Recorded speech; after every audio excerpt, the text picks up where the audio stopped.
Aniversário do seu Mandu, hoje é aniversário da Ju Carol, nossa companheira também do Grupo Focal, não sei se ela vai aparecer por aqui, mas que ela possa receber também nossa vibração de felicidades, de muitos e muitos anos de vida para os dois, e muitos anos, com muita saúde, muito amor. Ai, muito chazinho para nós, que nós estamos morrendo de saudade. Viu, seu Mandu? Vamos iniciar, e hoje é um dia especial também, porque hoje marca o retorno do Augusto à vida espiritual. Dia 27 de fevereiro, num carnaval lá dos anos 68, né? Nosso Augusto deu tchauzinho e foi lá para a pátria espiritual iniciar o trabalho dele, iniciar o trabalho azul. De lá ele fez a sintonia com o Chico e com a Dona Yolanda para iniciar todo esse trabalho maravilhoso que a gente tem hoje. Então, quem não conhece muito bem ainda a história do Augusto, pode procurar, que até no Google encontra. Nós temos vários livros que trazem notícias dele, as mensagens que ele mandou no início para a Dona Yolanda, e ele sentiu na pele isso que ele sabe que esses jovens sentem. Esses jovens que ele trabalha acolhendo na espiritualidade, junto com a equipe azul. Nós temos um prefácio do livro, acho que é um livro Presença de Luz. Quem tiver, depois ou então procura no Google, que hoje mesmo eu achei. É um prefácio do Emmanuel, falando do Augusto. E o Emmanuel contando o tanto que o Augusto se preparou e que ele tem mesmo, especialmente, um trabalho de acolhimento com jovens desencarnados repentinamente. E a gente teve assim a... Peraí que tá chegando gente. Aí a Nina fica impossível. É Lucinha. Ele... Pronto, ele... Põe ela pra fechar a porta. Desculpa, gente. A Nina. Então, eu estava falando... o trabalho específico nesse acolhimento de jovens que desencarnam repentinamente, né? Esse é o trabalho principal do Augusto, entre tantos outros, de acolhimento, de caridade, de doação, de tudo mais. E a gente teve a bênção de ter essa oportunidade de ajudar nesse trabalho, com o nosso Momento Azul. Então, põe lá, geladeira, congelador, vai lá. Ai, ai, ai. Vamos então fazer a nossa prece, agradecendo a Jesus por essa oportunidade, emanando dos nossos corações bênçãos de luz, faíscas azuis, envolvendo o nosso querido seu Mandu, aqui presente, envolvendo a Ju, envolvendo o nosso querido Augusto e a mãezinha Yolanda, hoje ao seu lado, na espiritualidade, e toda a equipe azul. Que possamos doar dos nossos corações as melhores vibrações nesse trabalho de acolhimento e de amparo a tantos jovens que desencarnam repentinamente. Possam também estas vibrações chegarem a todos aqueles que o nosso coração buscar. Sabemos de tantas pessoas que se encontram em dor, em dificuldade. Hoje também queremos enviar um pensamento especial ao coração do nosso Cuba, nosso Marcos Cuba, cujo irmão também partiu para a pátria, o cunhado partiu para a pátria espiritual nesta noite, que ele possa ser acolhido e que Jesus acalente todos os corações que aqui ficaram, assim como de tantas outras pessoas que nos últimos meses, logo, logo diremos, quem sabe não, se Deus quiser, nos últimos anos. Que Jesus nos abençoe e fortaleça para todas as provas que estão por vir. Assim seja. Não dá interferência. Só a imagem se ouve ali, ó.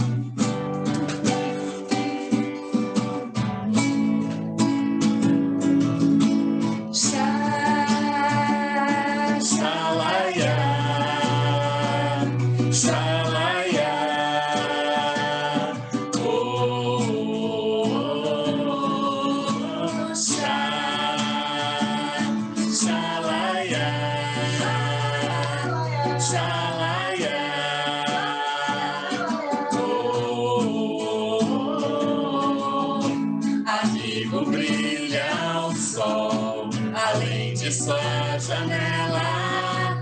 Perceba ao seu redor o quanto a vida é bela.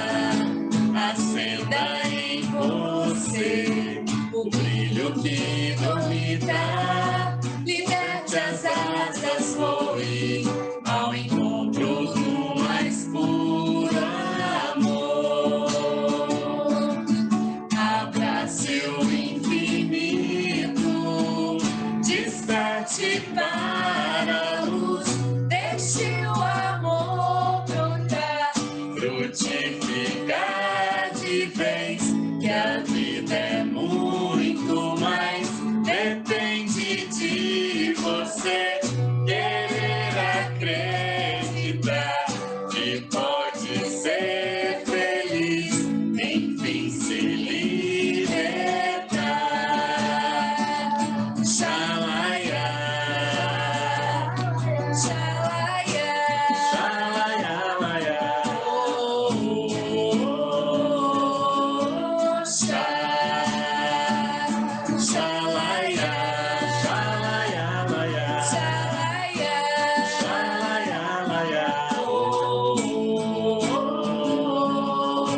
Amigo, brilha o sol, além de sua janela. Perceba ao seu redor o quanto a vida é bela. Acenda em você o brilho que dormita. liberte as asas, voe ao encontro Do mais puro amor. Abrace o infinito, distante para a luz. Deixe o amor brotar, frutificar de vez, que a vida é muito mais. Depende de você querer acreditar que pode ser feliz, enfim se libertar. Xalaiá, xalaiá, laiá, xalaiá, xalaiá, laiá, oh, xalaiá, xalaiá, laiá, xalaiá. xalaiá, laiá,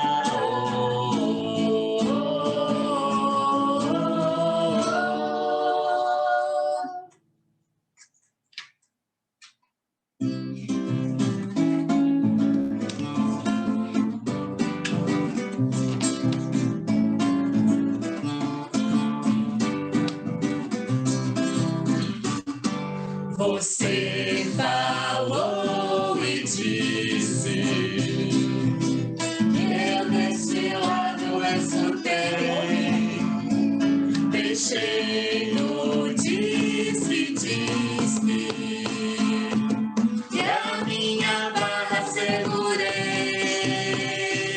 Não somos jovens além, nem somos seis, mas sua presença de luz mostrou-nos em fotos da vida o caminho que leva a Jesus. Você Chegou tão de repente, mudou a vida da gente. Vou te dizer,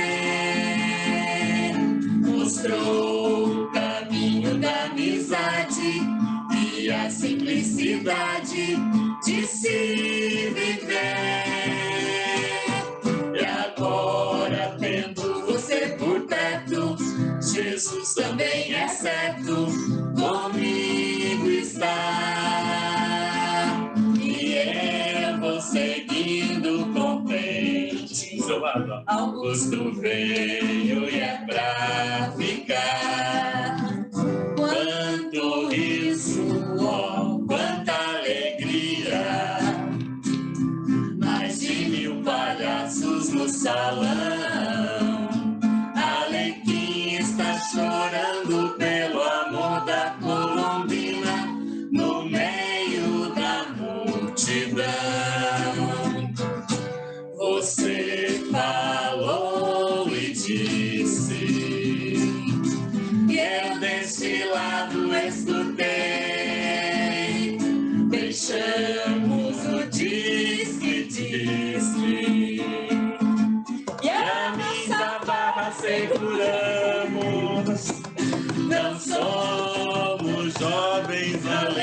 aqui também. Nem somos reis, mas sua presença de luz mostrou-nos em fotos da vida o caminho que leva a Jesus. O caminho que leva a Jesus. O caminho que leva a Jesus ao Augusto Vive. Aqui nós somos também, jovens somos. Somos jovens há mais tempo. Nem no além, mas aqui também. Então vamos vestir azul, porque depois que a gente veste azul, a gente é jovem para o resto da eternidade. Azul aqui, ó.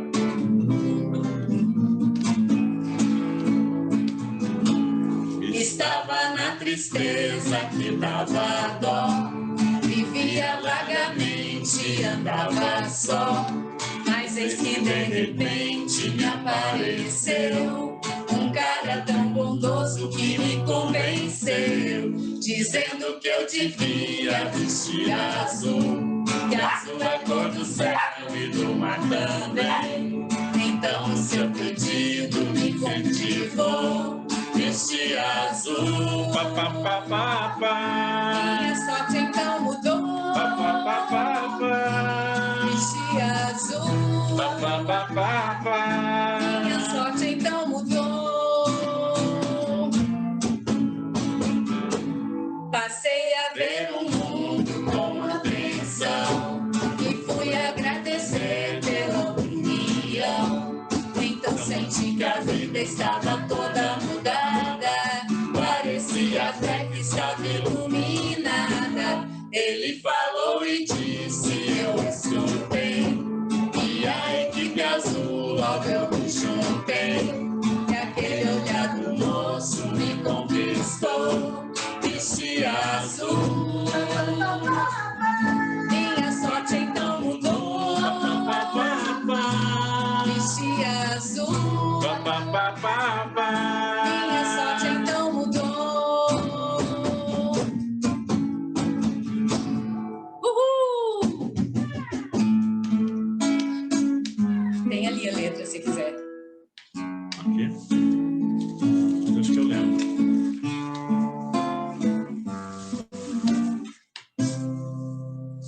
Atrapalhei.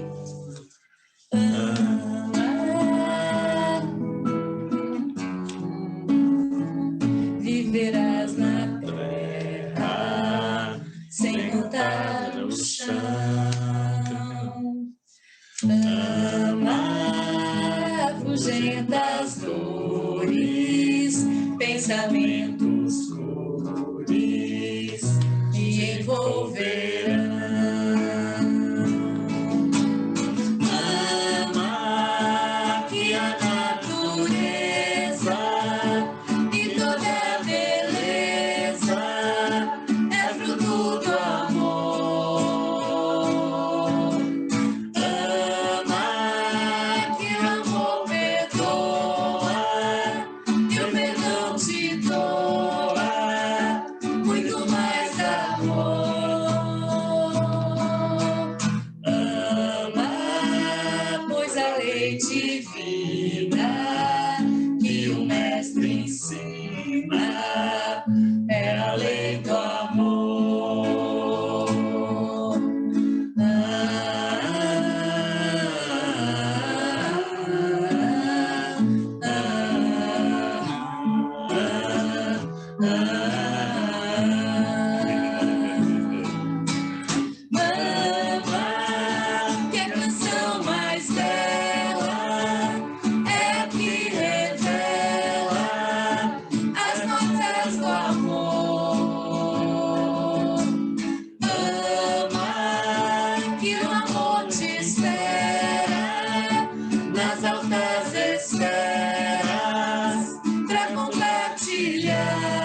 faz sonhar, é uma alegria que nos faz chorar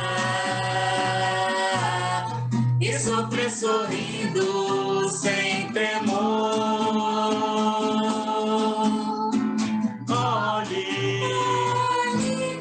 Olhe pro céu, já é tempo de cair o véu,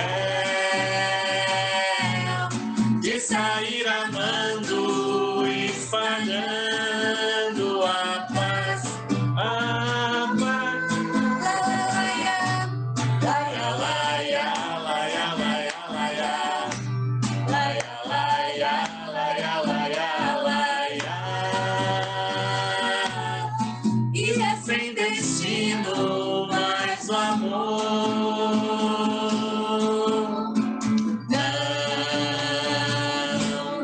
Não há lugar pra tristeza em quem sabe amar.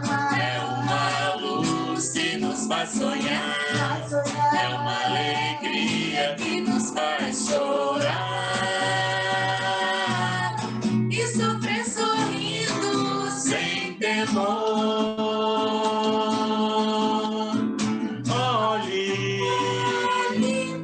Olhe pro céu, já é tempo de cair o véu,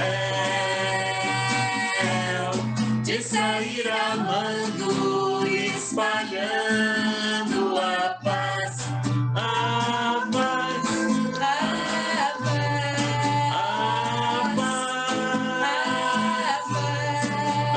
a paz.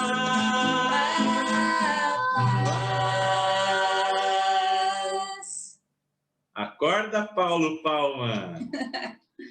Vamos cantar Confia Sempre. Pega aí, Rodrigo, tem aí. Tem uma ensaiadinha, deixa a letra aqui para eu não errar.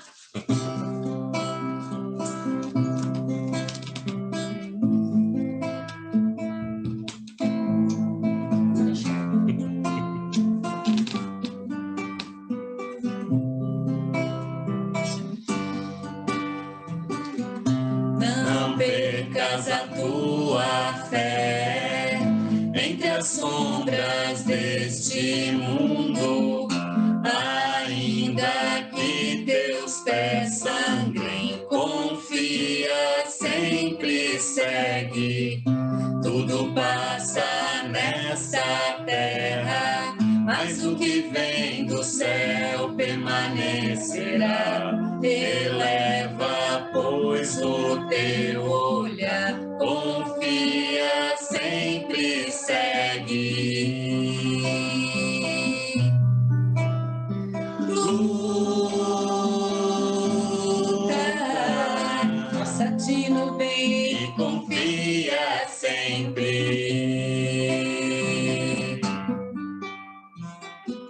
Se hoje domina a tempestade, te atormenta o coração, brilha a alvorada além da noite, confia, sempre segue.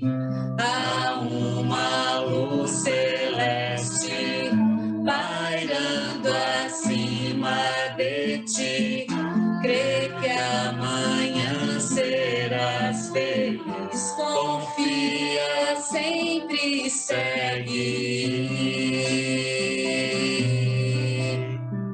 Luta,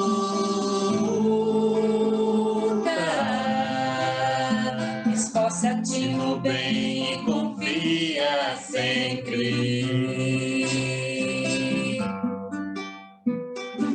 Se hoje domina a tempestade, te atormenta o coração, brilha a alvorada além da noite, confia, sempre segue. Há uma luz celeste pairando acima de ti, crê que amanhã serás feliz, confia, sempre segue. Luta,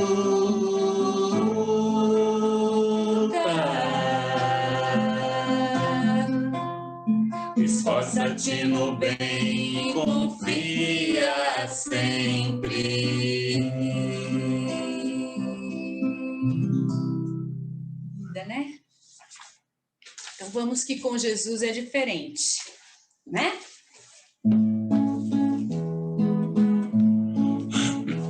Viver, viver é bem maior. Quem doa amor nunca está só. Feliz de quem consegue amar para poder encontrar com Jesus. A flor se abre ao alvorecer pra perfumar o seu viver, e o sol desponta sempre a iluminar os caminhos por onde passar pra você. O mal é ruim, nada produz, o bem é bom, a Deus conduz. É bom viver feliz a cantar, procurando trabalhar pelo amor.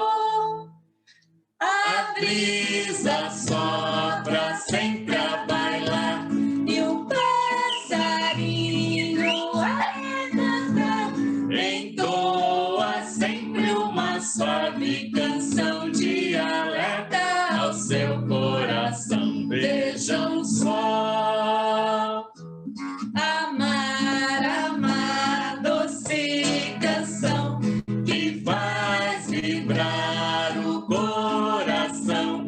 É paz que chega bem de mansinho e faz tudo evoluir pra melhor. E faz tudo evoluir pra melhor. Aí, Tony. Bora.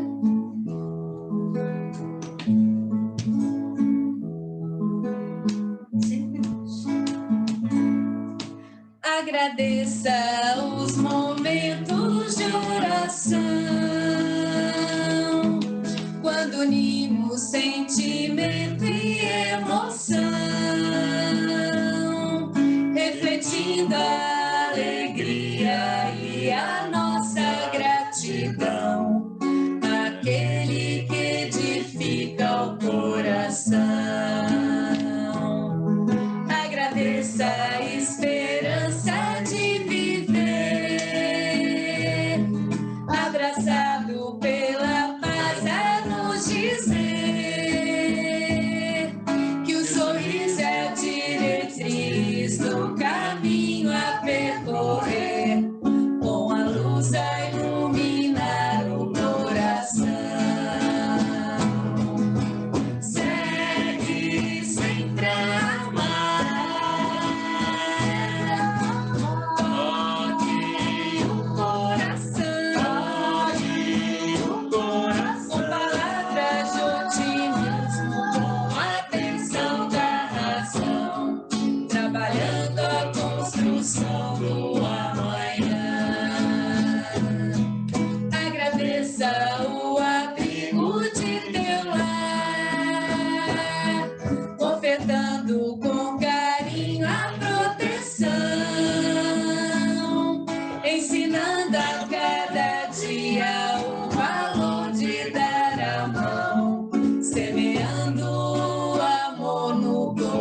trabalhando a construção do amanhã.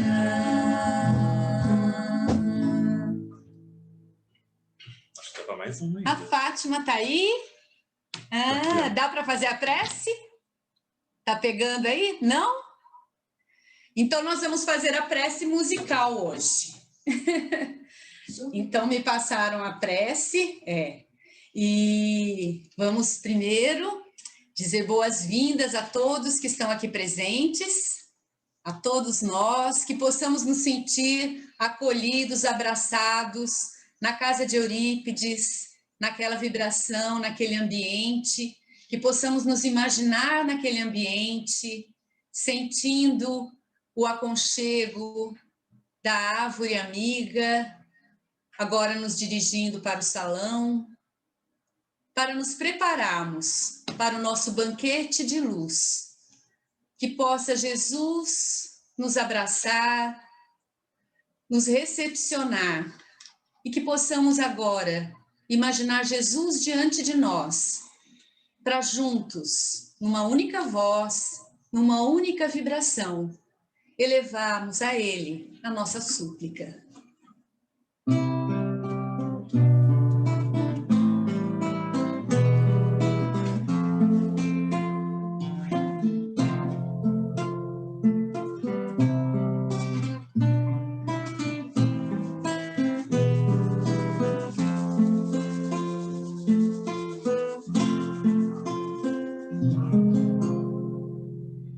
Jesus, no silêncio da prece, teus irmãos a ti pedem paz, pra aliviar um pouco as aflições.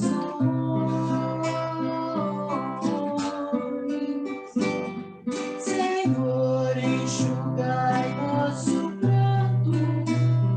Precisamos do teu amor E sentir tua presença envolver nossos corações.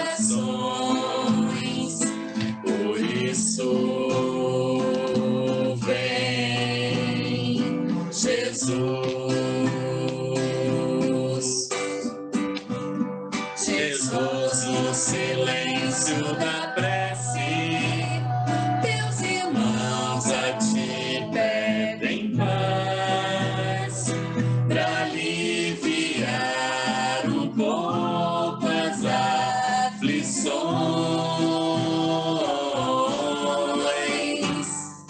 Senhor, enxugai nosso pranto, precisamos do teu amor e sentir tua presença envolver nossos corações. Por isso vem, Jesus.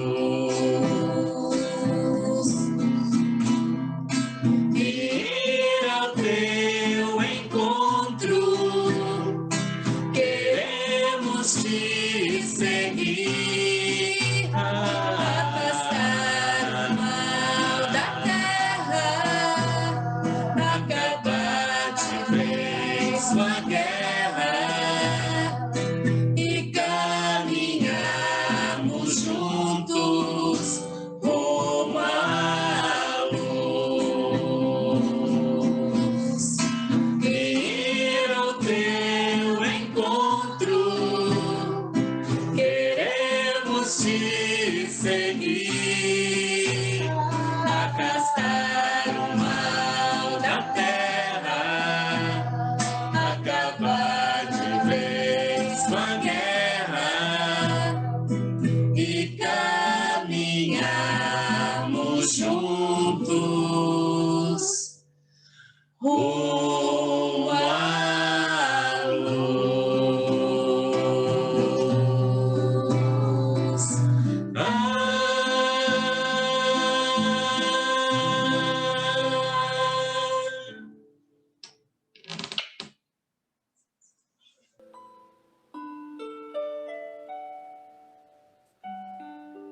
Queridos amigos, vamos agora nos preparar para receber o passe refazedor e harmonizador.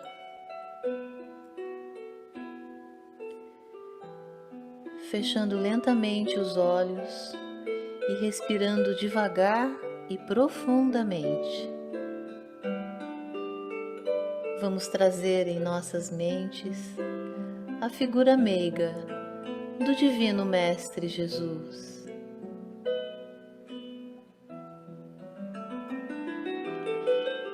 E sentindo a suavidade desse momento, vamos sintonizar com os bons espíritos que nos assistem, conscientes que nesse instante estamos entre amigos. E com o coração e o livro da nossa vida abertos, vamos conversar com Deus. Ó Pai, o Senhor sabe das nossas dificuldades, das nossas lutas e angústias, das nossas dores e medos, da nossa falta de compreensão e perdão. O Senhor sabe das nossas reais necessidades. Pai, dai-nos força e coragem para superarmos cada obstáculo, cada dor, cada medo e cada mazela. E que a luz do Evangelho de Jesus seja o nosso guia e banhe o nosso espírito. Sabemos que o Senhor sabe o que é melhor para nós, e seja feita a vossa vontade. E que dia após dia possamos ser a nossa melhor versão. E nesse momento de agradecimento, vamos orar com Jesus a oração que Ele nos ensinou. Pai nosso que estais nos céus, santificado seja o vosso nome, venha a nós o vosso reino, seja feita a vossa vontade, assim na terra como no céu. O pão nosso de cada dia nos dai hoje, perdoai as nossas dívidas, assim como nós perdoamos a quem nos tem ofendido.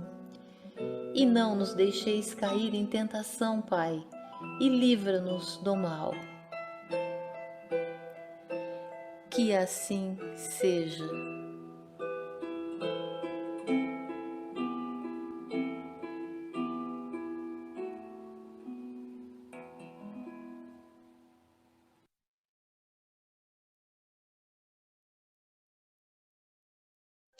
Renato, leia para nós, por favor. Ok. Boa tarde a todos, que Jesus nos abençoe. Nós vamos passar a leitura do capítulo 82, Madeiros Secos. Porque, se ao madeiro verde fazem isso, que se fará ao seco? Jesus, Evangelho de Lucas, capítulo 23, versículo 31. Jesus é a videira eterna, cheia de seiva divina, espalhando ramos fartos, perfumes consoladores e frutos substanciosos entre os homens, e o mundo não lhe ofereceu, senão a cruz da flagelação e da morte infamante. Desde milênios remotos é o Salvador, o puro por excelência, que não devemos esperar por nossa vez, criaturas endividadas que somos, representando galhos ainda secos na árvore da vida. Em cada existência necessitamos de processos novos no serviço de reparação e corrigenda. Somos madeiros sem vida própria que as paixões humanas inutilizaram em sua fúria destruidora. Os homens do campo metem a vara punitiva nos pessegueiros quando suas frondes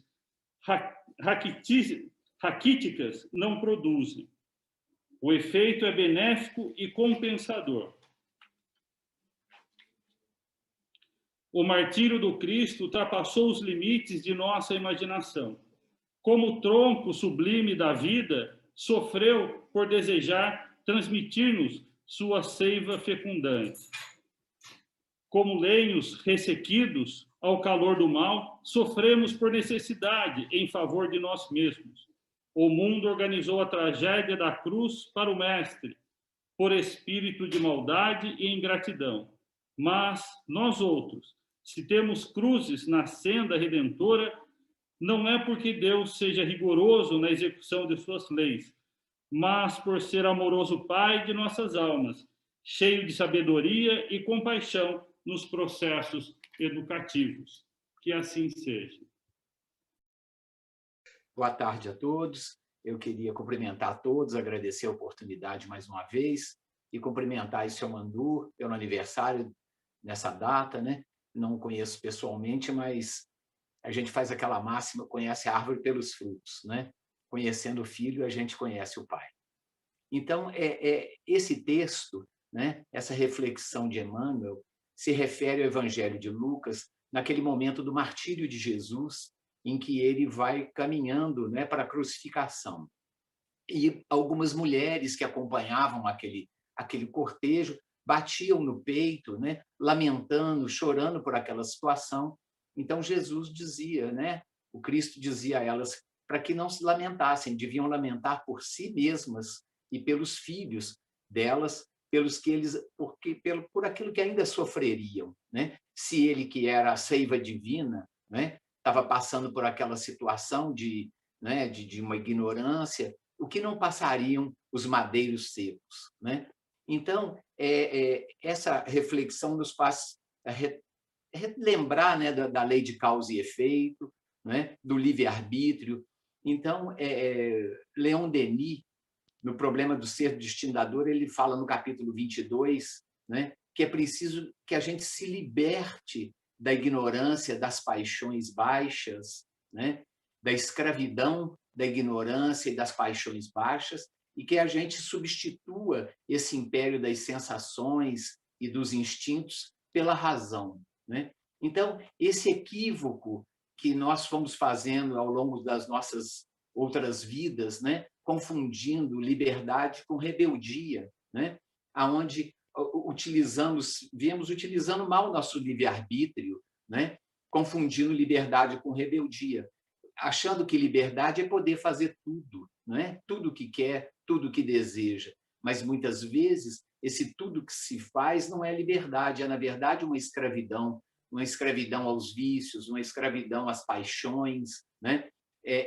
Sofrer influências de encarnados e desencarnados, aceitar essas influências e conduzir as suas vidas com essas influências. Então, a liberdade, na verdade, ela pressupõe uma consciência e um propósito, né? E é interessante que eu esses dias estava ouvindo um relato, né, daquele trecho da Alice no País das Maravilhas, onde Alice chega numa encruzilhada de vários caminhos e pergunta para o gato, né, qual era o caminho que ela devia seguir. E ele pergunta: aonde você quer chegar? E ela diz assim: não sei. E ele responde, então: para quem não sabe onde chegar, qualquer caminho serve, né? Então, essa questão do mau uso, né, do nosso livre-arbítrio é que nos conduziu a essa situação. E Jesus, né, temia essa situação por não nos conhecer tão bem, conhecer nossas cicatrizes, nossas aflições, né, nossas dívidas e nossos defeitos, né, como diz Emmanuel, muitas vezes escabrosos defeitos, né? Então, quando ele fala na questão desse sacrifício, né, que o sacrifício de Jesus nunca foi paralisado, sempre teve um proveito. Jesus passou o sacrifício caminhando, né, servindo e amando. Então, sempre no Evangelho de Lucas, capítulo 9, versículo 23, que Emmanuel intitula No Roteiro da Fé, né, que é aquele texto que fala: se alguém quiser vir após a mim, negue a si mesmo, carregue a sua cruz de cada dia e me siga, né? Então, aí Emmanuel nos dá essa orientação de como fazer para que a gente possa vitalizar esses madeiros, né? Trazendo essa seiva divina até a gente, né? Então, quando ele diz que se alguém quiser vir após a mim, que negue a si mesmo, né? Negar a si mesmo, como diz Emmanuel, né? Abandonar aquelas bagatelas na estrada, né? É a renúncia, né? Renunciar ao personalismo, renunciar ao egoísmo, né? Que tem tanto nos prejudicado, né? Carregar a sua cruz, assumir a responsabilidade, né? Dos nossos atos, a gente suportar com coragem, corajosamente, as consequências de todos os nossos atos, né? E seguir ao Cristo é um ato de todo dia. Quem assume seguir ao Cristo não pode abandoná-lo, tem que seguir todo dia. E aí Emmanuel chama a atenção sempre da gente nesse sentido de seguir ao Cristo, não é seguir ao cristão, é seguir ao Cristo. Porque mesmo os cristãos, né, das religiões que são ali líderes religiosos, são pessoas ainda com falhas, com defeitos. Então, é seguir ao Cristo. E outra orientação também, a gente sobre as cruzes, né, em Marcos, capítulo 8, versículo 32, que chama de nossa cruz, né? Ele diz, Emmanuel diz para a gente ter muito cuidado, porque existem cruzes reais e cruzes imaginárias. As cruzes reais, que são essas que Jesus, né, diz que nós temos que carregá-las, né? É aquela dor que é o princípio para que a gente chegue no fim, que é a perfeição, né? Essas cruzes reais são as cruzes do dever, são as cruzes dos desafios que nós temos que vencer, né? E essas cruzes nos levam ao crescimento, nos levam ao progresso espiritual.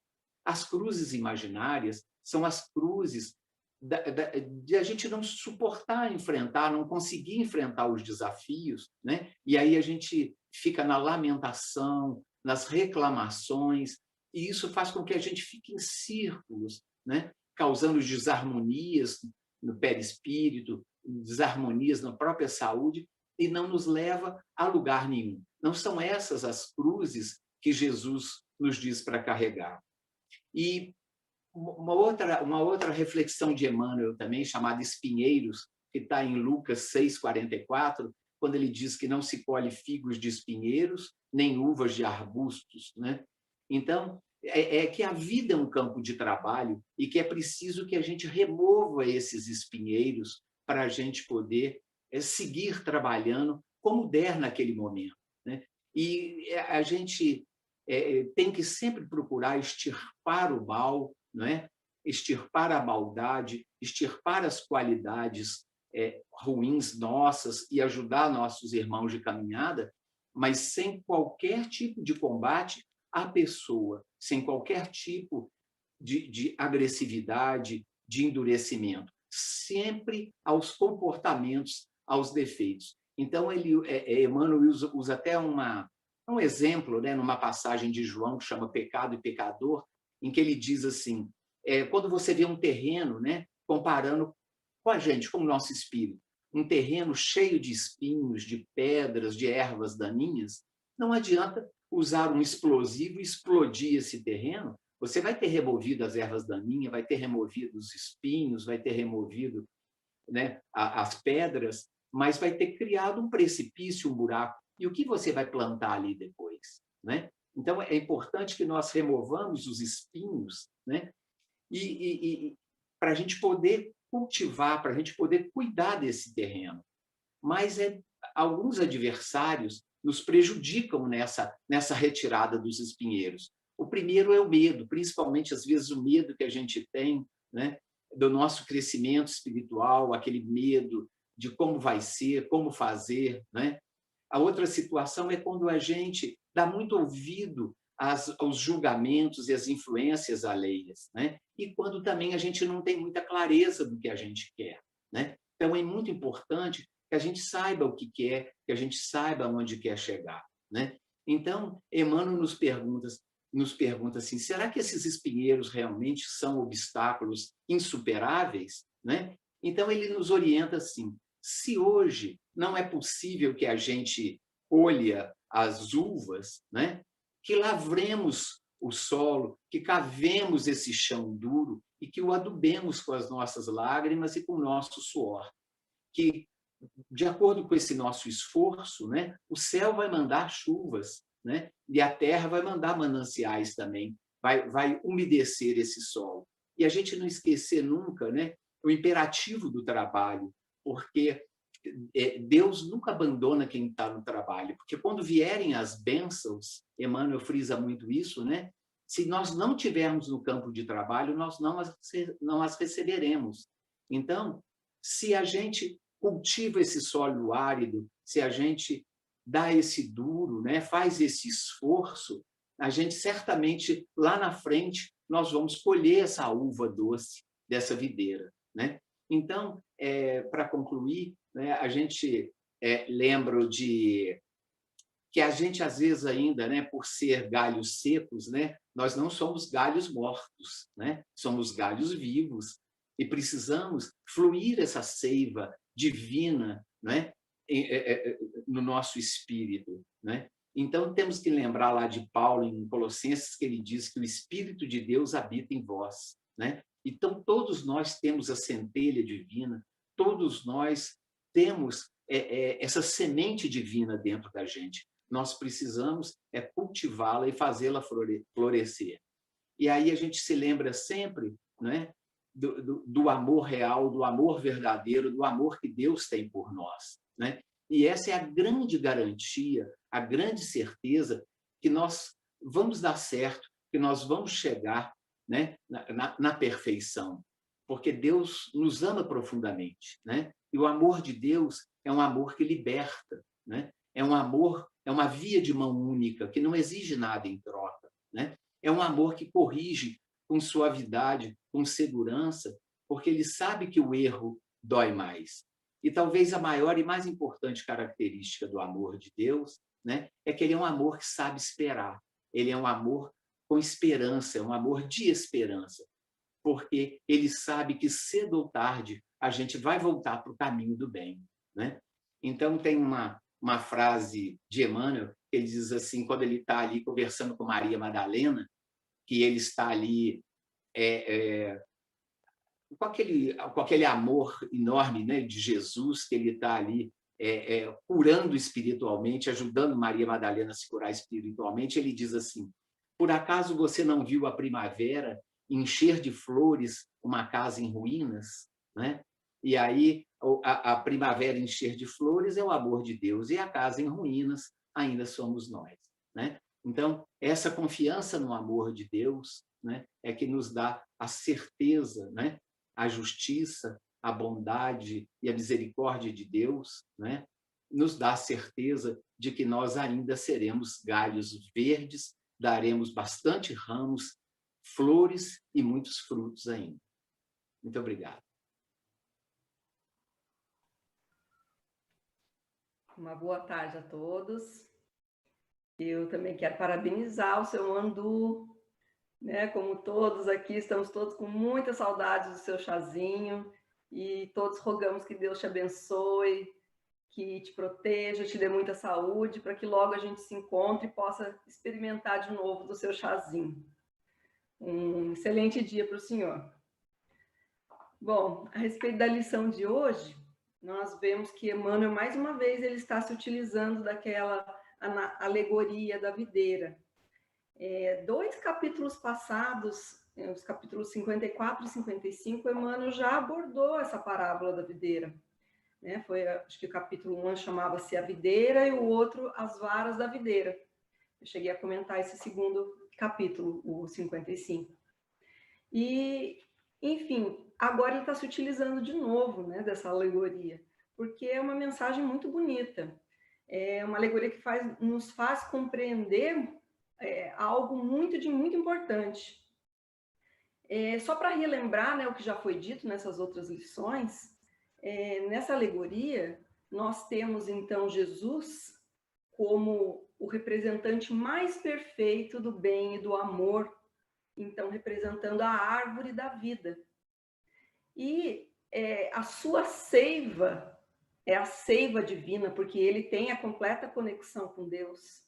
Então, ele é quem nos transmite, é o portador da seiva divina. E nós somos ali os galhos dessa árvore, que estamos ali sedentos dessa seiva divina, necessitados da seiva divina, que só Jesus, como a árvore da vida, pode nos fornecer. E se nós nos recusamos rebeldemente, teimosamente, a receber essa seiva divina, nós nos ressequimos, nós nos tornamos esses galhos secos, que são então mencionados aí na lição. E o galho verde é aquele que está aberto, recebendo a seiva divina, se utilizando dessa seiva, produzindo frutos, produzindo folhas, flores. É aquele que é útil, que produz. Esse é o galho verde, o ramo verde. E Jesus é o galho mais verde e mais produtivo que a terra já conheceu.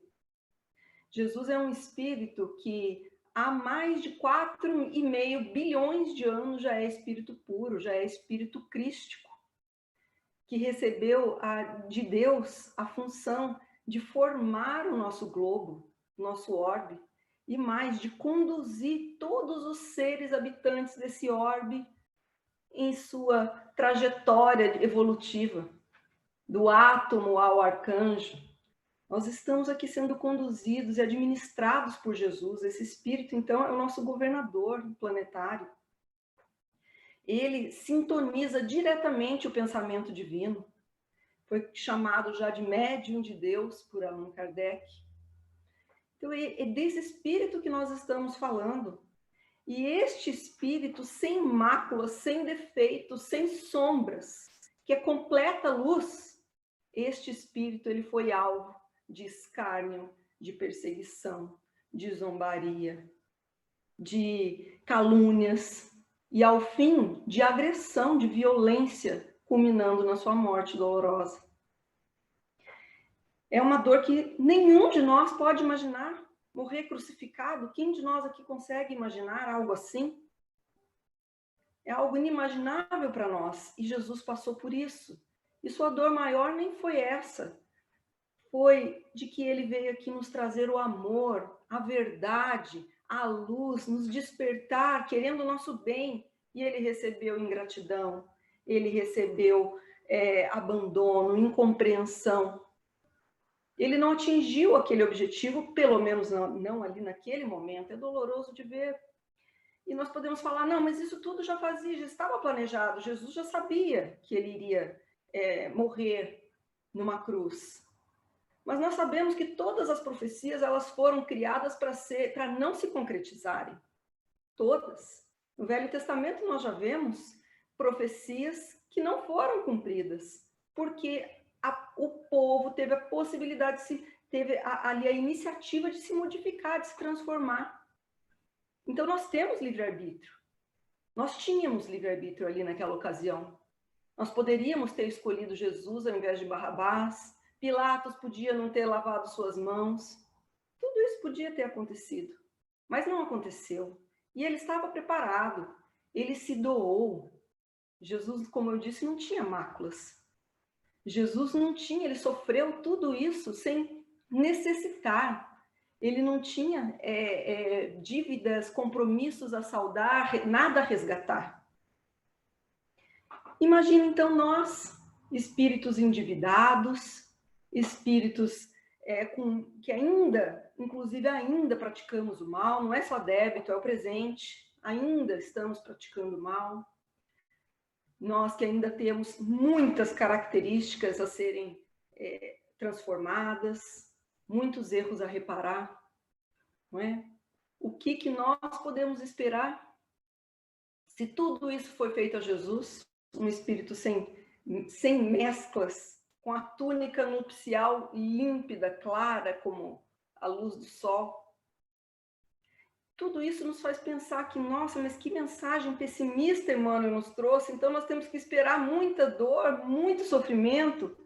Não é. Como eu disse, as profecias são feitas para não serem cumpridas. É uma advertência, todos nós podemos modificar o rumo dos acontecimentos, não é?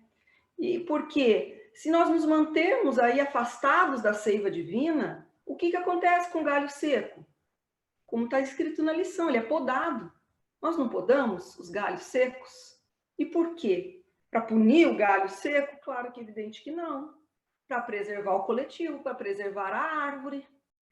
E nós sabemos que o galho seco, assim que podado e lançado ao fogo, como diz aqui na lição, aliás, na lição anterior, né, da videira, ele retorna ao solo, e do solo ele retorna pelas raízes da árvore a fazer parte novamente da árvore. Ele é de novo integrado à árvore, tendo de novo a oportunidade, uma nova oportunidade de florescer, de ser um galho verde, de ser um galho produtivo, de embelezar a árvore.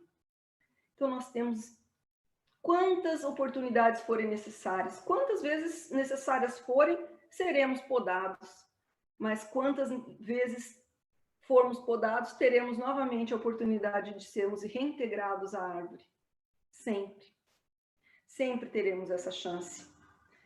E a poda, então, ela representa a dor, as dificuldades que nos alcançam, a fim de que nós possamos crescer espiritualmente, que nós possamos endireitar caminhos, nos melhorar. E é para isso que serve a dor e as dificuldades, nada mais, nada além disso. E Deus, ele é tão misericordioso, que nós não vamos para a cruz ali como Cristo, embora nós merecêssemos muito mais do que ele nos dá apenas o que nós podemos suportar, e parceladamente, de pouquinho em pouquinho, um pouquinho aqui, um pouquinho na outra existência, agora ele já está mais forte, agora ele já pode ter essa lição. Ele é muito misericordioso. Então, ele não nos manda a cruz do Cristo. Ele vai nos mandar a nossa cruz, que é do tamanho certo para nós. A cruz que tem o peso que as nossas costas aguentam, que as nossas costas suportam. E se Deus vir um raminho verdinho saindo desse galho seco, opa, sinal de que o galho ainda tem vida, ainda tem seiva ali passando por ele, ele ainda pode se recuperar. Então, esse galho não é podado. Esse galho não é podado. Ele só corta se for o último recurso, como o último. E sempre para o nosso bem. Então, Deus não é carrasco, Deus é Pai amoroso. Ele não quer a morte do pecador, ele quer o fim do pecado, como já disse Jesus. E então é como nós, né? Claro que uma comparação muito desproporcional, porque Deus, como disse bem o Henrique, ele tem um amor incondicional, o amor verdadeiro, um amor que nós ainda nem temos ideia, não podemos nem fazer ideia do que é este amor.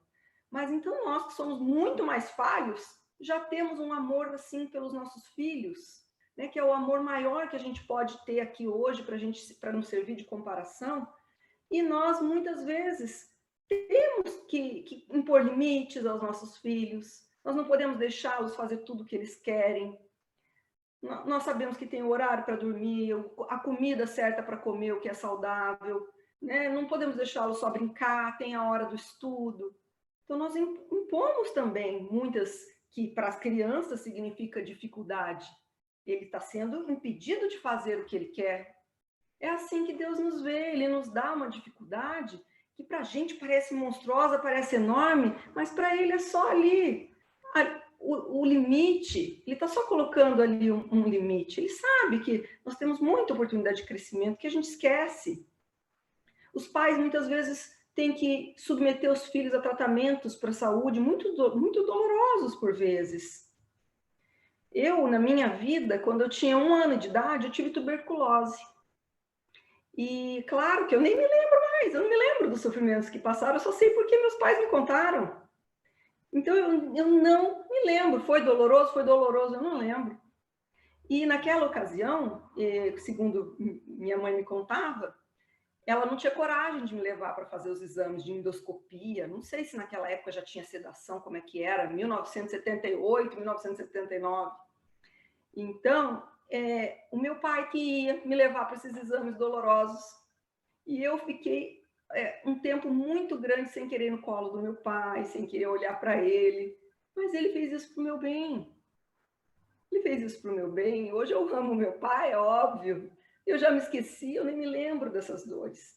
É assim que Deus nos trata, nós somos crianças.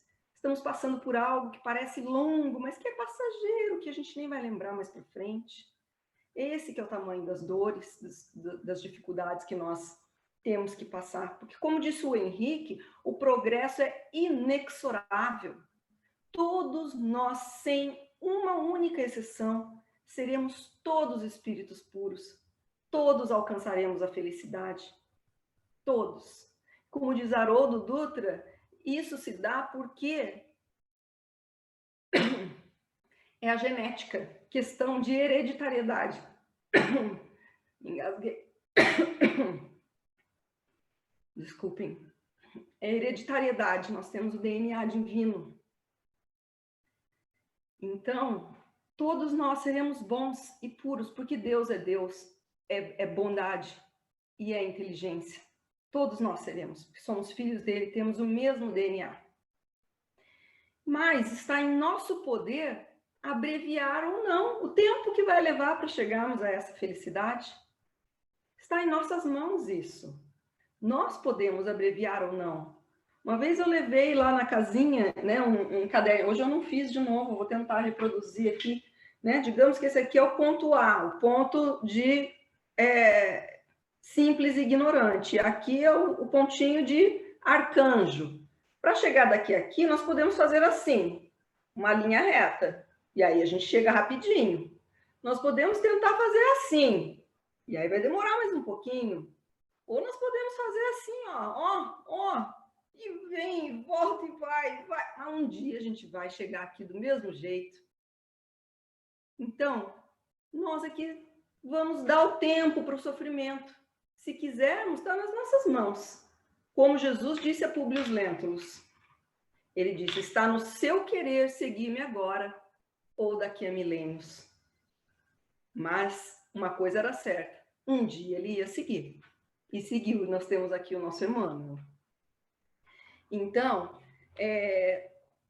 nós não podemos, como disse Chico, voltar atrás e fazer um novo começo, mas está em nossas mãos começar agora e fazer um novo final.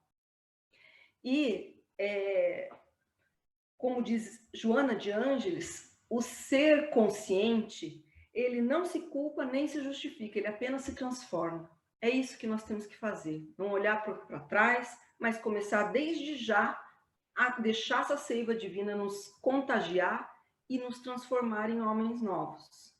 Porque também, como Chico disse, toda vez que a justiça divina nos procura para acerto de contas e nos encontra trabalhando em favor, em benefício do próximo, manda a misericórdia divina que a cobrança seja suspensa por tempo indeterminado. Então, que a justiça divina nos encontre sempre trabalhando, sempre a serviço do bem, a serviço de Jesus. E assim, essa mensagem que hoje podia ser pessimista, vai ser otimista. Nada de mal vai nos atingir. Nada de mal vai nos atingir porque nós vamos nos transformar pelo amor e não pela dor. Então, que seja assim. Como dizia Chico, só para encerrar, muita paz. Não é muita paz, é muita paz. Muito trabalho para todos nós pela frente. Uma boa semana a todos.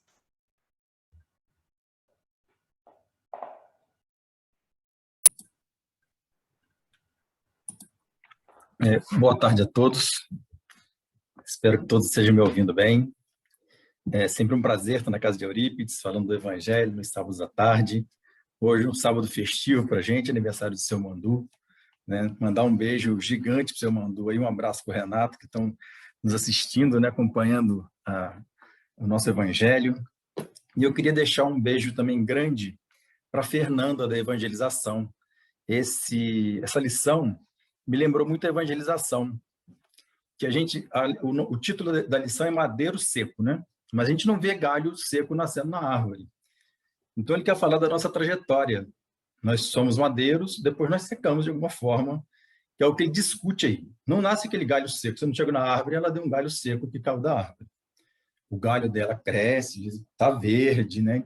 Começa até que uma hora ele começa a se afastar dessa árvore, né? E a perder essa vitalidade que nós perdemos quando nos afastamos do Evangelho. Então, eu fiquei lembrando não só da Fernanda. A Fernanda, estou mandando um beijo grande para ela, que foi aniversário dela ontem, né? Mas por ela ser evangelizadora, estou vendo a Gia aí, eu já não identifiquei outros evangelizadores ainda.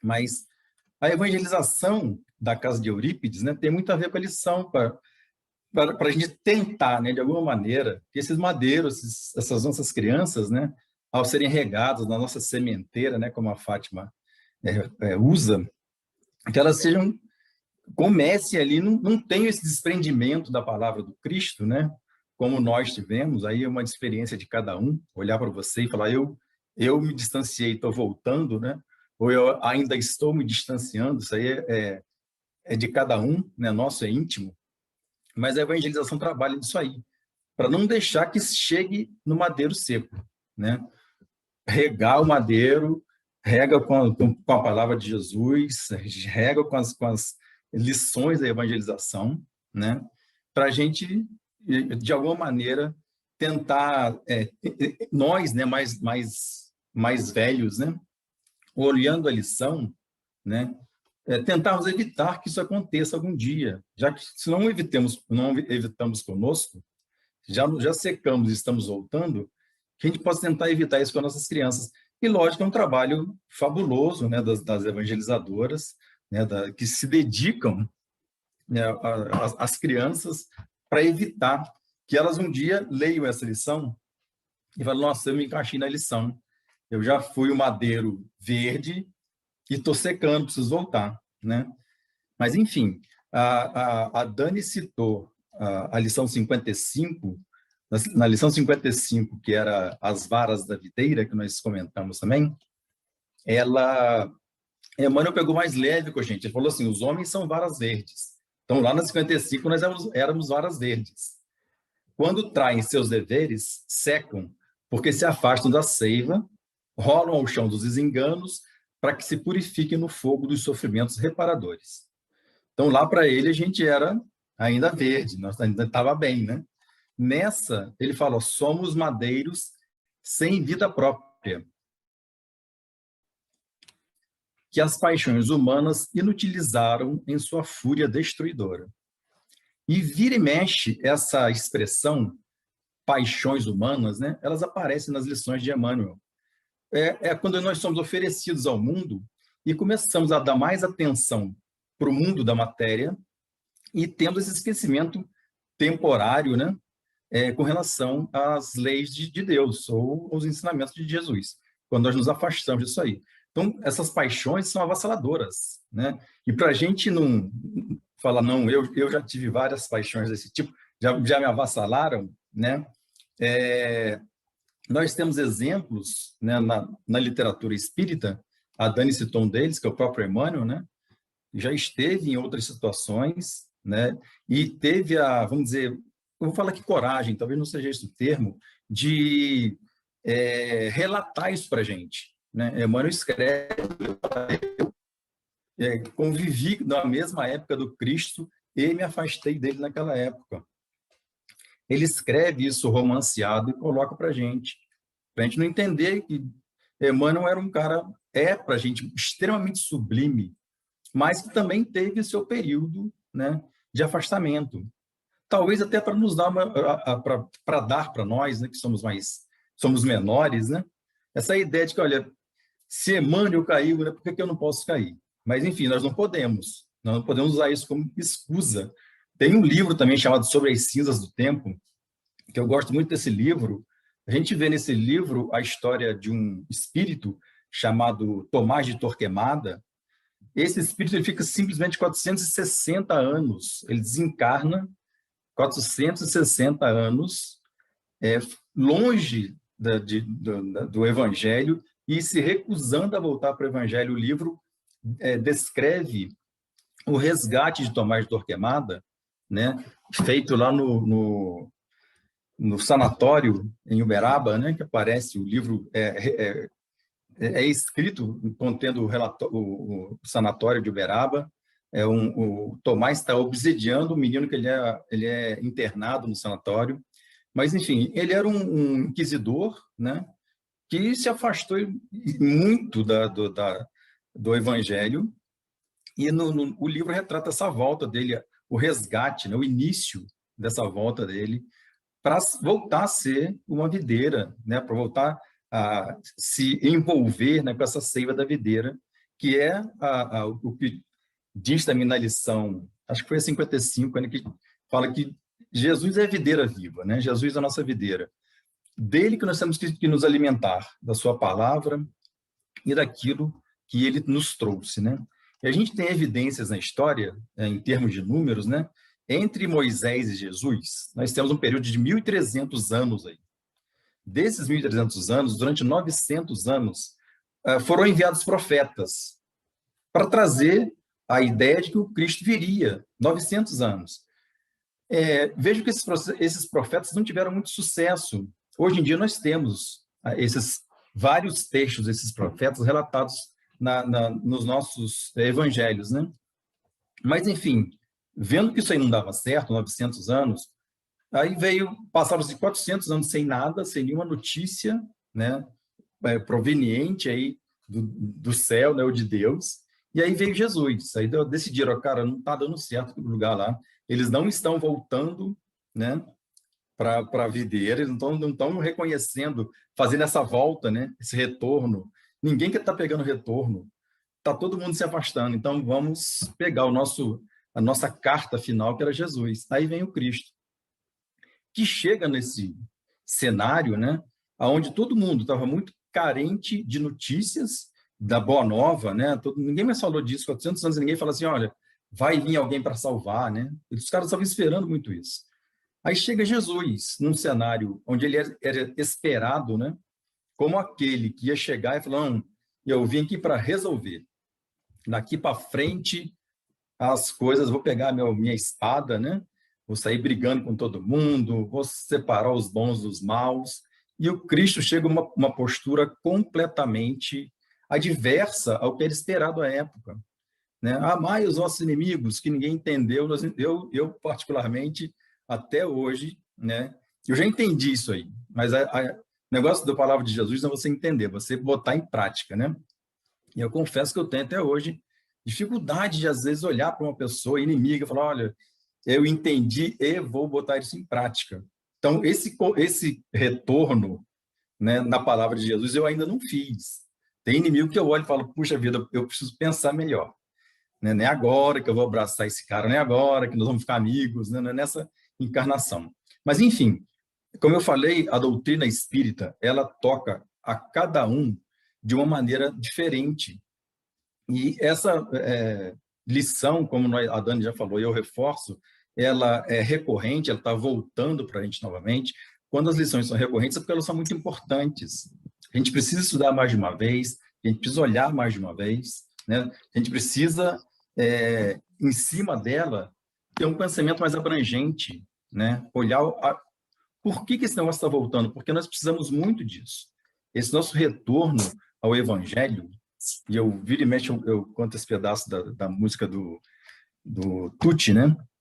O Evangelho do Cristo não é só livro de prece, é a lei que o mundo carece, roteiro para o dia a dia, não é isso?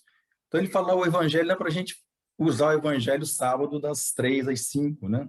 Depois a gente não precisa mais do Evangelho, o Evangelho é segunda, é terça, é quarta, é de noite. A gente lê o Evangelho, Kardec, né, fala para a gente o seguinte, no Evangelho, no Livro dos Espíritos, nós somos igual um aquário, nós somos imersos, né, no fluido universal. E nós estamos completamente conectados uns com os outros. Imagine você dentro da água. Aí a gente vê a água, né? A sua energia saindo de você e indo para outra. É mais fácil de você ver isso. Mas Kardec fala, não, nós estamos assim no nosso mundo, né? Imersos nisso. Nós estamos todos ligados. Eu faço uma prece, né? Ela vai diretamente à pessoa que eu estou querendo que seja beneficiada com a minha prece. Então, essa mudança de paradigma e de modelo, né, precisa nos atingir, e como diz a música, da maneira mais rápida possível. Nós precisamos voltar para a mensagem esquecida, né?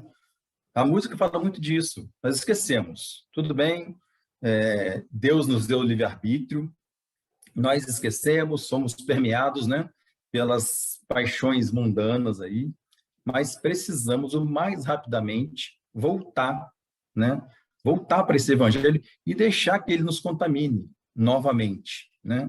Como eu falei, o madeiro não dá seco, então nós já fomos galho de uma árvore com seiva. Nós já tivemos o evangelho conosco, né?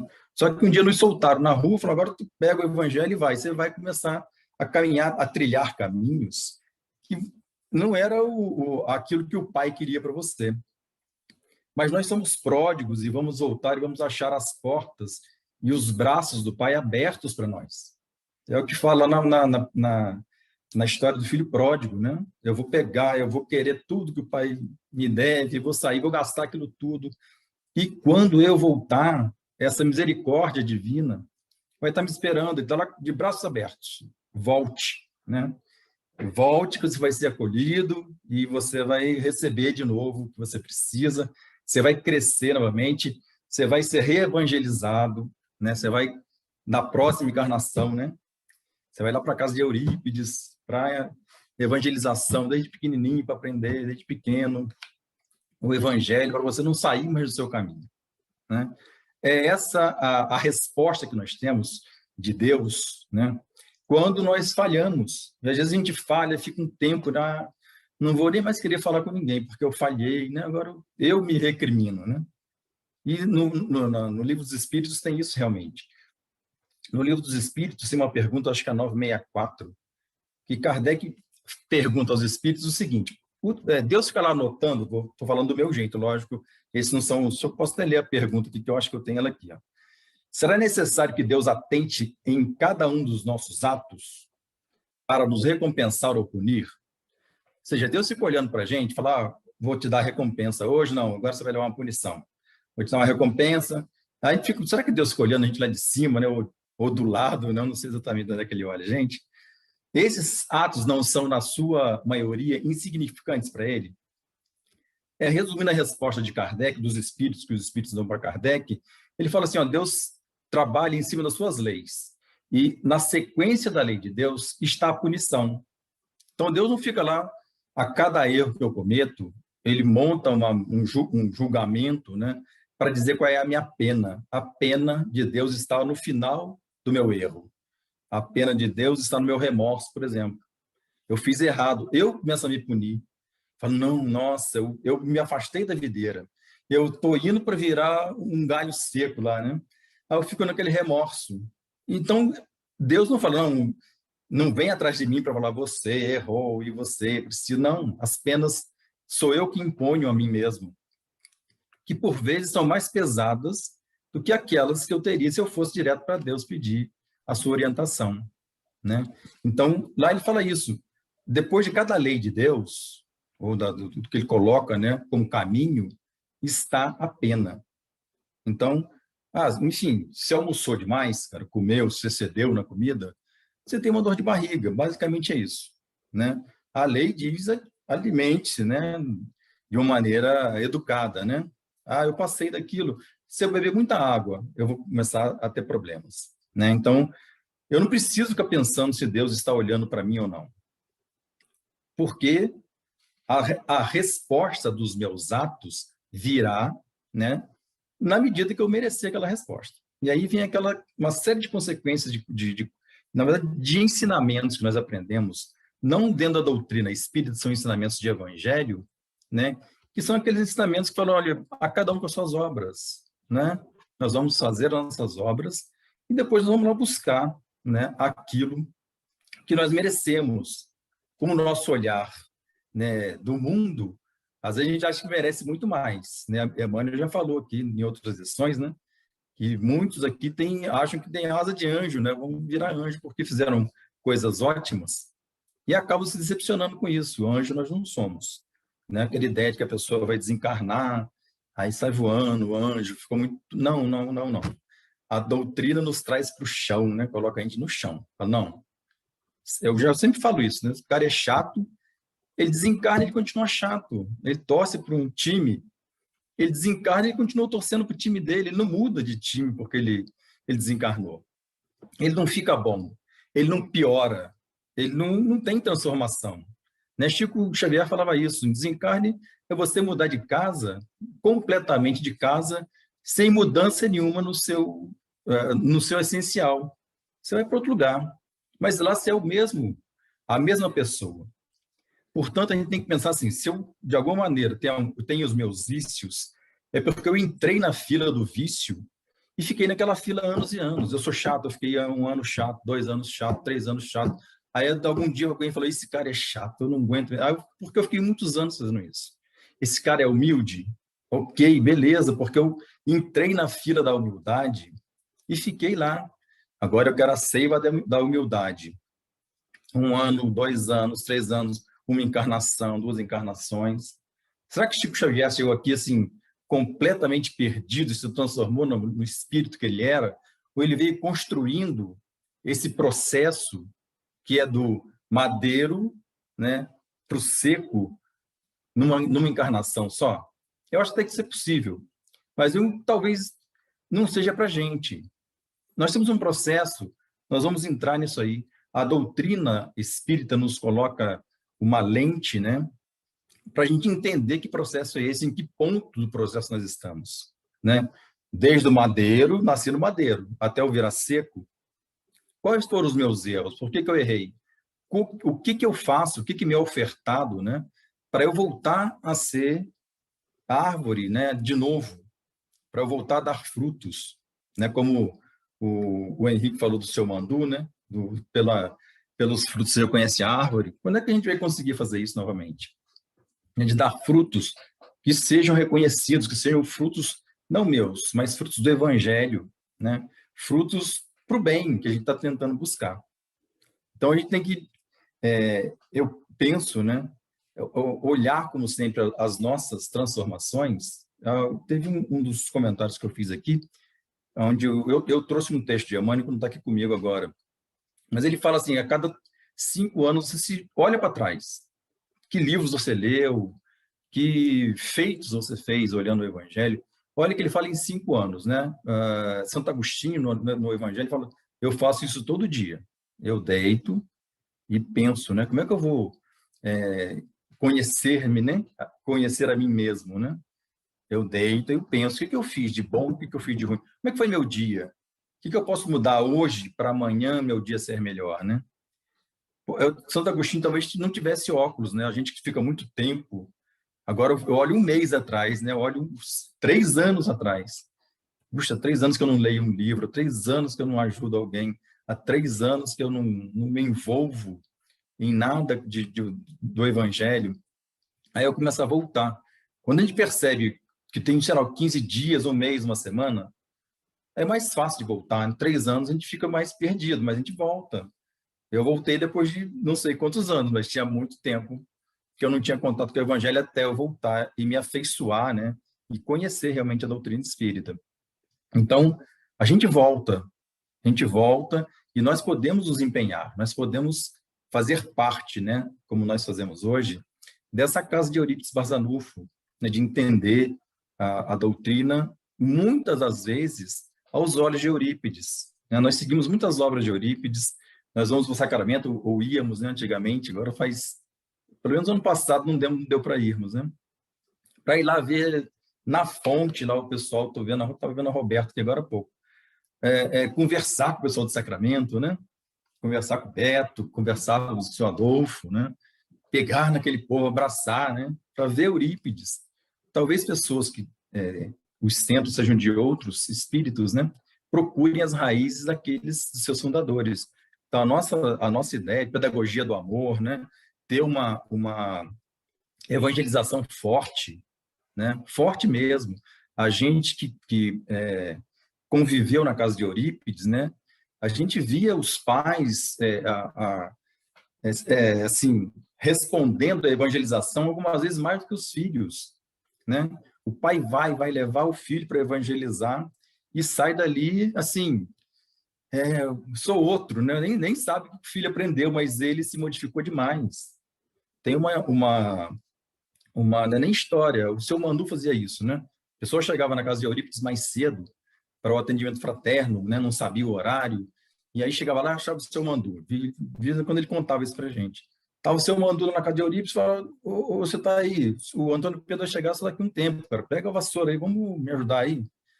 E o seu Mandu falava, a pessoa varria ali o chão, ali ela resolvia o problema dela. Dali ela falava, olha, ela voltava, né, a seiva começava a pingar nela ali. Falava, acho que eu não preciso nem falar com o Antônio Pedro, não, só varrer esse chão aqui, não sei o que aconteceu comigo, mas eu vou, né, eu recebi alguma coisa que ele não sabia exatamente o que era, mas eu já melhorei, né? Isso não aconteceu não é uma vez, não, né? São várias. Não temos o caso de um pedreiro que foi trabalhar na casa de Eurípides, a esposa dele conta que ele saiu assim, outra pessoa, né? Foi fazer ele não foi lá, né? Eu vim aqui buscar o evangelho. Não, ele foi buscar o evangelho, não foi buscar nada, ele foi buscar serviço. Chegou lá, trabalhou uma semana na casa de Eurípides. Gente, a gente que, como eu falei, que estamos mais próximos disso, que sabemos desses bastidores, né? E fala que aquele negócio ali é um negócio que é o ponto que a gente precisa para voltar, né? A gente chega na casa de Eurípides, a gente fica vacinado, né? Para voltar a fazer esse retorno para o Evangelho. O Evangelho ele é vivo, né? Aí, olha, nós tiramos quase um ano sem abraço, sem beijo, sem nada. E não desistimos, né? Vamos insistir, nós estamos nos abraços virtuais, estamos nos nossos comentários virtuais, olhando o Evangelho, pelo menos às sextas e sábados, né? Seguindo com os estudos da casa. Quer dizer, nós estamos nesse meio, né? Com essa possibilidade de retorno, como eu disse, ao Evangelho, de voltar e falar, poxa, eu consigo voltar e ainda, ao invés de ser um madeiro seco, né? Eu vou ser aquele madeiro que vai dar fruto, né? Como eu falei, pais que levaram os seus filhos para evangelizar, né? Isso eu vi, não preciso que alguém me conte, né? Isso eu vi, pessoa que chegou lá, o pai saia de lá melhor do que o filho, né? Porque eu via, enquanto o filho estava na evangelização, tinha o chá do seu Mandu, né? Que é o nosso cartão de visitas, né? Tinha o evangelho no salão, né? Quando saía, depois tinha a tarde das delícias, né? E aí ele ficava naquele meio, a gente não sabe, eu não enxergo, não tenho nenhum tipo de mediunidade, né, ostensiva, mas alguma coisa acontece ali que a gente não sabe, né? Que a pessoa sai dali e não quer sair, né? Quantas vezes nós saímos da casa de Eurípides, acabava a reunião 3, 4 horas, né? 4h30, 7 horas não estava saindo da casa de Eurípides, porque não queria mais sair. A gente quer ficar ali, né? E aí a gente aprende, eu não preciso morar na casa de Eurípides, né? Eu preciso ir até ali, aprender, pegar esse aprendizado, botar na minha mochila e levar para minha casa, né? É isso que a gente precisa. E muitos entenderam isso ali, né? Muitos entenderam, levaram pegaram essa mensagem ali e levaram, né? Para nós não nos tornarmos, né? Como diz a lição aqui, não voltarmos a sermos madeiros secos, né? Eu não quero ser. Eu hoje, apesar do Emmanuel falar, nós somos, né, árvores sem vida, eu não me encaixo muito nisso, né? Eu já sei que a minha ligação com o Evangelho, com Jesus, ela foi feita. Eu posso até perder de novo, né? Eu não estou assim, agora eu vou, né? Mas eu posso até perder isso novamente, mas que eu não me considero, né, um madeiro sem vida própria, como ele fala aqui na lição, né, que as paixões humanas inutilizaram em sua fúria destruidora, eu já não me considero assim. Eu também não acho que eu sou, né, aquela pessoa, né? Mas eu estou. E é isso que a doutrina trazendo para a gente, essa consciência. Eu preciso estar consciente, né? Eu não preciso. Eu preciso entender, preciso saber quem eu sou e onde eu estou. E o que eu posso fazer para, de alguma forma, né, me melhorar. E, ao me melhorar, né, conseguir passar esse conhecimento que a gente recebe, né, para outras pessoas, né? Então, acho que era isso a lição. Queria só mandar mais um beijo gigante para o seu Mandu e que todos possamos ter esse final de sábado, né, nesse clima de aniversário do seu Mandu, que é um aniversário assim, significativo, né, para a casa de Eurípides. Que Jesus nos abençoe hoje e sempre. Obrigada. Amigo Mestre Jesus, perdoe-nos por todas as nossas existências, onde, por alguns momentos, prejudicamos e fomos injustos com pessoas que o seguiam. E também perdoe-nos por todas as existências, onde nós agimos como seus algozes, falando erradamente que isso era feito no seu nome. Agradecemos pela oportunidade de, nessa vida, podermos pegar nossas cruzes e segui-los, a fim de reverenciar nossos galhos secos. Que assim seja, e graças a Deus.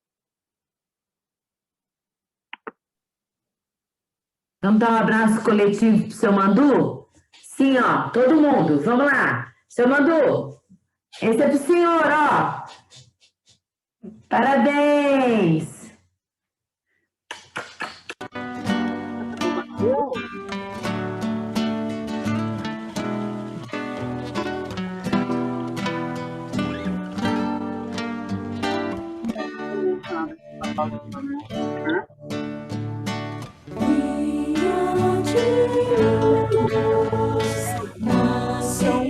Nossa, morreu.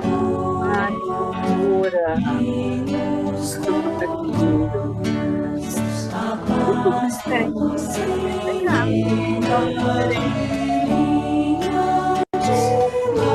Sim.